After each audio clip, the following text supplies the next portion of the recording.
all seem so far away. Now it looks as though they're here to stay. Hey, here's a riddle for you.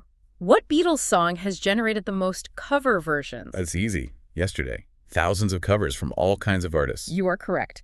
Let's take a look at the rest of the top 10 most covered Beatles songs. Okay, what's number 10? Right, so sitting at the edge of this massive countdown is the track that basically ignited global Beatlemania back in 1963.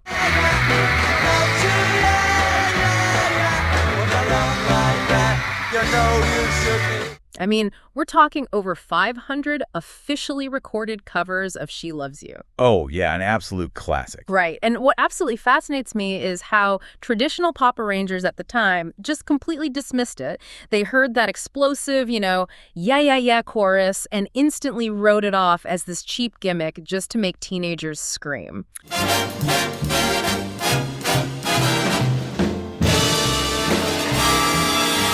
Which is hilarious because they completely missed the musical brilliance happening right underneath that hook. But if you want to explore the truly bizarre edges of this song's covers, we have to talk about Peter Sellers. Oh my goodness, yes.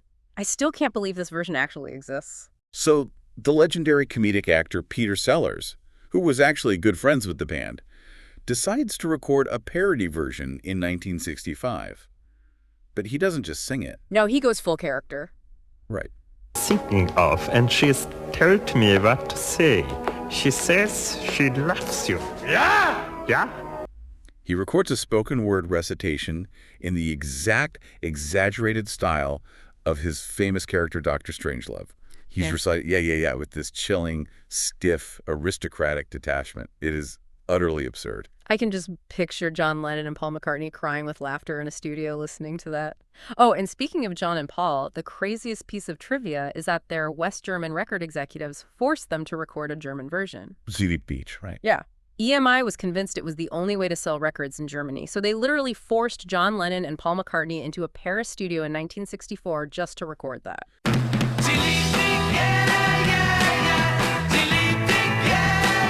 The absolute hoops you have to jump through for international market share, I swear. Exactly.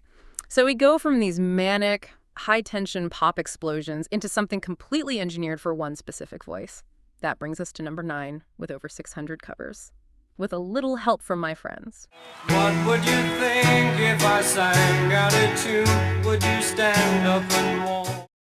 This is such a fascinating pivot because this track on Sgt. Pepper's Lonely Hearts Club Band features a deliberately limited melody. Right, because it was custom written specifically for Ringo Starr. Yes, they knew exactly what Ringo Starr's vocal range was, which was, a bit narrower than the others.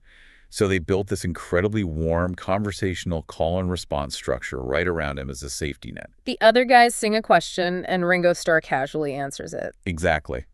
I sort of look at this track as an architectural blank canvas.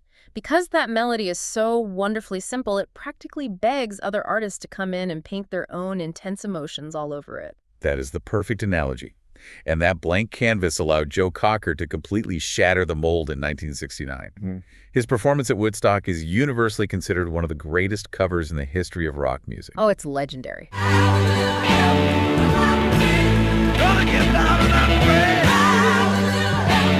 He took Ringo Starr's lighthearted tune, slowed it all the way down, and changed it into a bluesy 34 waltz time signature. Wait, so a standard pop song is usually a 4/4 rhythm, right? Like 1 2 3 4. Joe Cocker forced this into a heavy 1 2 3 rhythm. He sure did.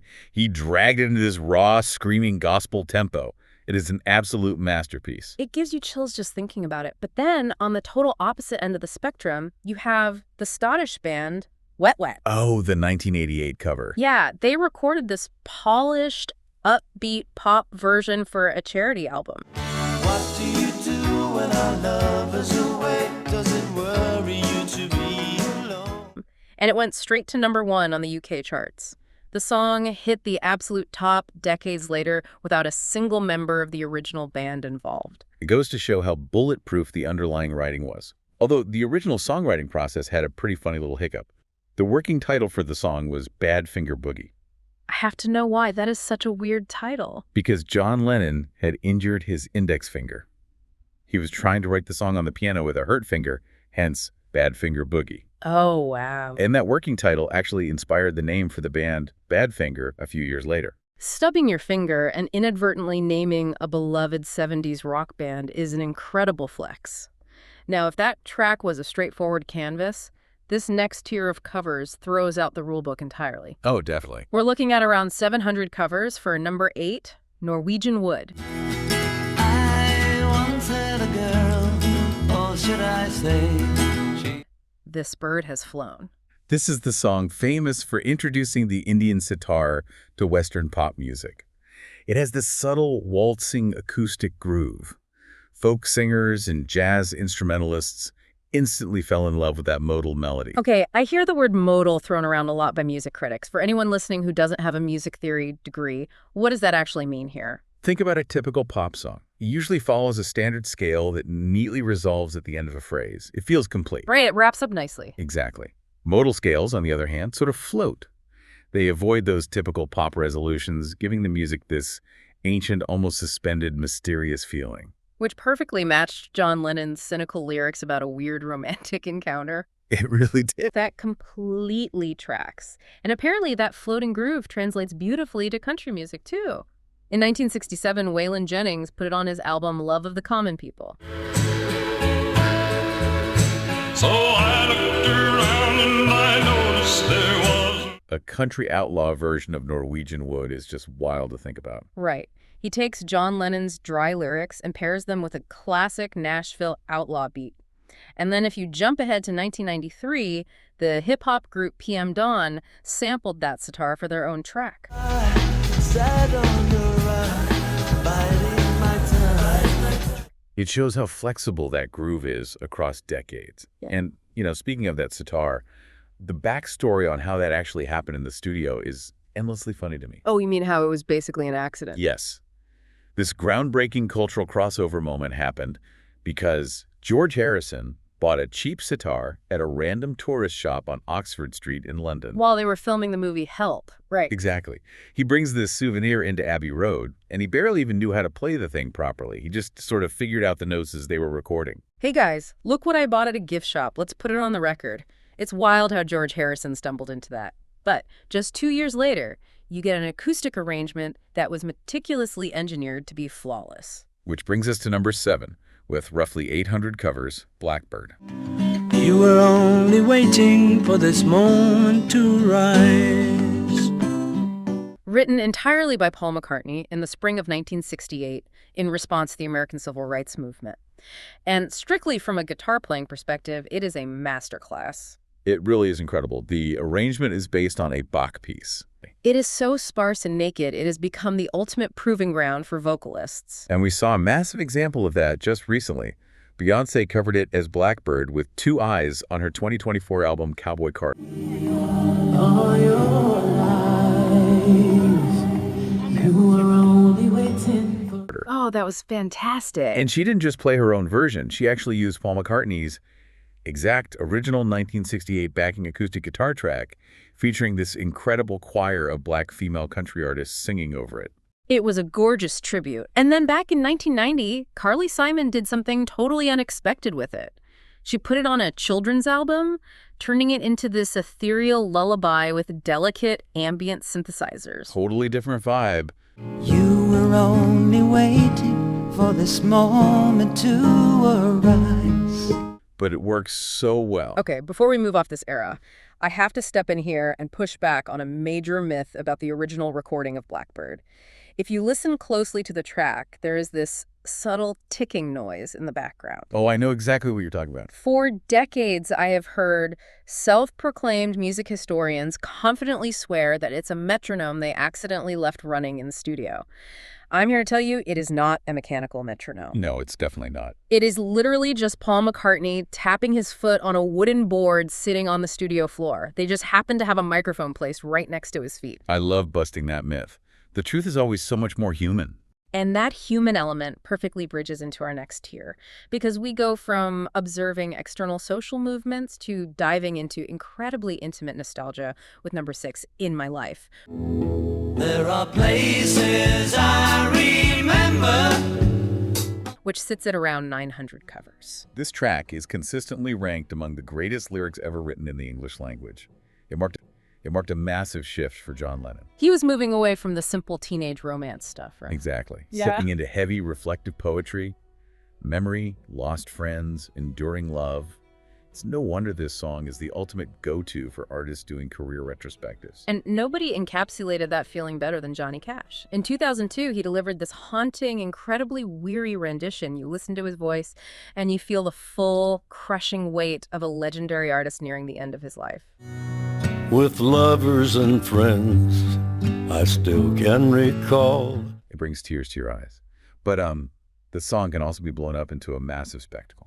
Bette Midler proved that in 1991 when she recorded a dramatic pop ballad version for a movie soundtrack. She turned a subtle reflection into a sweeping theatrical centerpiece. In my life, I've loved them all.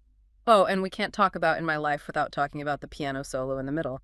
Oh, the harpsichord sounding solo. Yeah, it sounds like a harpsichord going completely frantic with this Baroque-style run.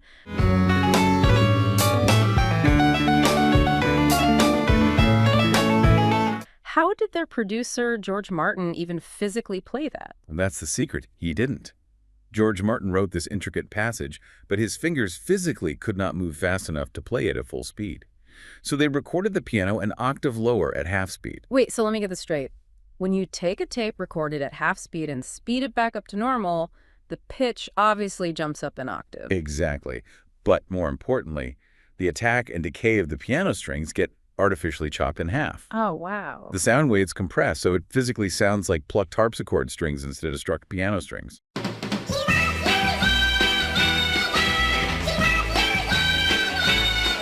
It's amazing how much deliberate studio trickery went into a song about pure authenticity.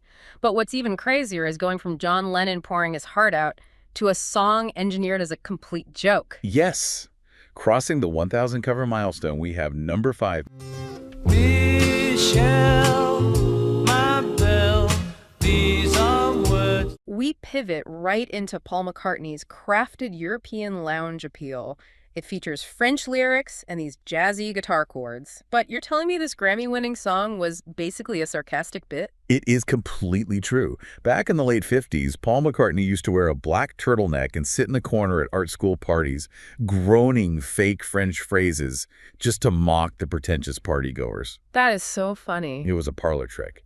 And it wasn't until 1965 that John Lennon finally told him to finish it. So Paul McCartney had to go to his friend's wife, Jan Vaughn, who taught French, and beg her to help him write actual lyrics. That is staggering to me. It was practically engineered in a lab to appeal to cabaret singers, which a group called the Overlanders realized right away. Oh, the 1966 cover? Yeah, EMI wasn't going to release the original as a UK single, so the Overlanders recorded their own version, and it shot straight to number 1 in the UK. Michelle, ma belle, son. Talk about seeing an open lane and taking it. So Paul McCartney can write a Grammy-winning lounge hit as a joke.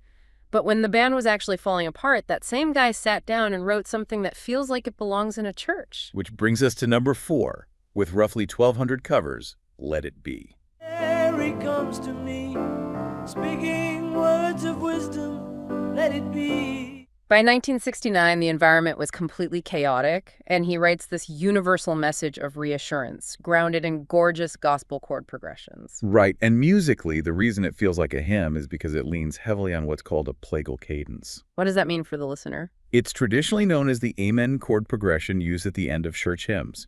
It naturally creates a feeling of deep comfort in the listener's ear. And here is the wildest part about the covers. Aretha Franklin released her legendary version of Let It Be in January of 1970, which was before the Beatles even released theirs.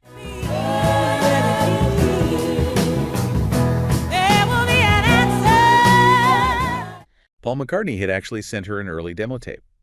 And when the Queen of Soul wants to record your song, you don't tell her to wait. You absolutely do not. And the global impact didn't stop there. In 1987, a British charity ensemble called Fairy Aid recorded this massive pop choir version that went to number 1 in the UK. There will be an answer, let it be. Now, There is a very common misconception about the lyrics that we should clear up. The opening line about Mother Mary. A lot of people assume that is a religious reference to the Virgin Mary. I think everyone assumes that initially, given the gospel chords. Right, but it's entirely literal. Paul McCartney's actual mother was named Mary, and she passed away when he was just 14 years old. Oh, wow. I didn't know that. Yeah, during the highly stressful Get Back recording sessions, he had a vivid dream where his mother appeared to him and told him, "It will be all right, just let it be." That completely changes how you hear the song. It goes from a broad spiritual anthem into a guy just missing his mom when his world is crumbling. It really changes the context. And just when you think Paul McCartney is the master of warm comfort, he pivots and writes a track that is cinematic, cold, and entirely isolated. Number 3, with 1,300 covers, Eleanor Rigby. Look at all the lonely people. Talk about a 180-degree turn.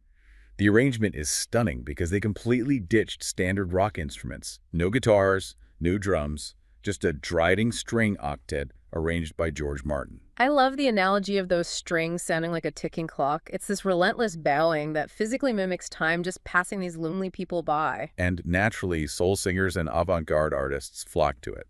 We have to bring up Aretha Franklin again. In 1969, she transformed it into a funky, up-tempo soul workout. She even altered the perspective of the lyrics so that she was the one witnessing Eleanor Rigby's isolation. All come from the all the lonely people. Pure genius. But if you want to talk about avant-garde, let's jump to 2001.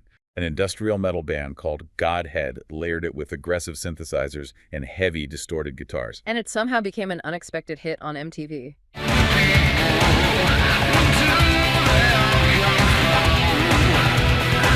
Oh, and I have to mention the names in the song. Paul McCartney originally named the lonely woman Daisy Hawkins. I cannot imagine singing Daisy Hawkins died in the church. It just doesn't scan the same.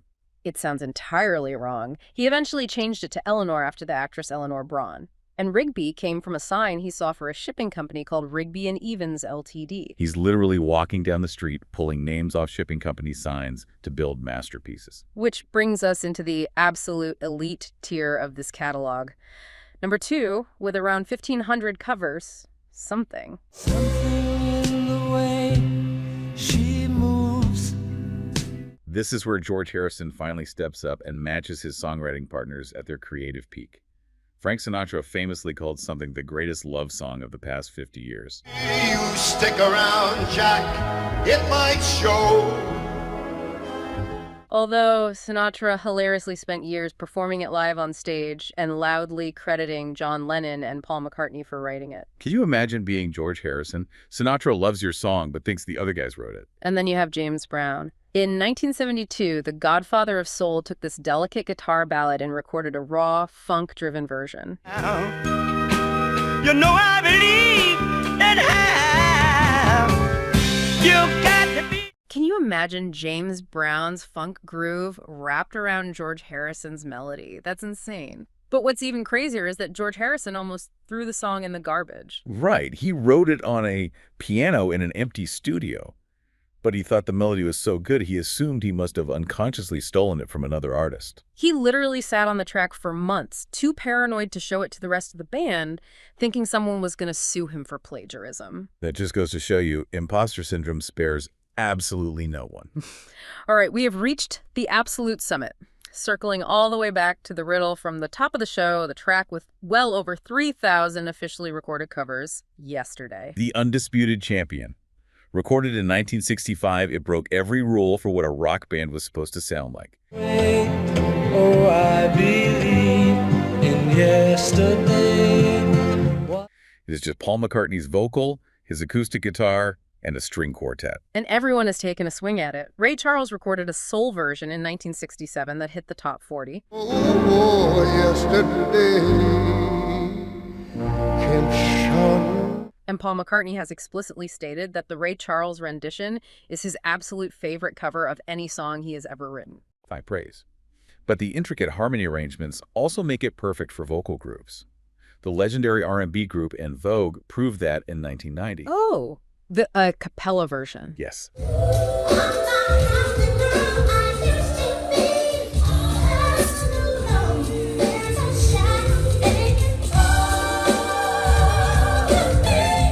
They turned this melancholic solo folk ballad into an absolute masterclass of multi-part vocal harmony. Okay, we have to end this musical breakdown with the absolute funniest piece of trivia in their entire catalog.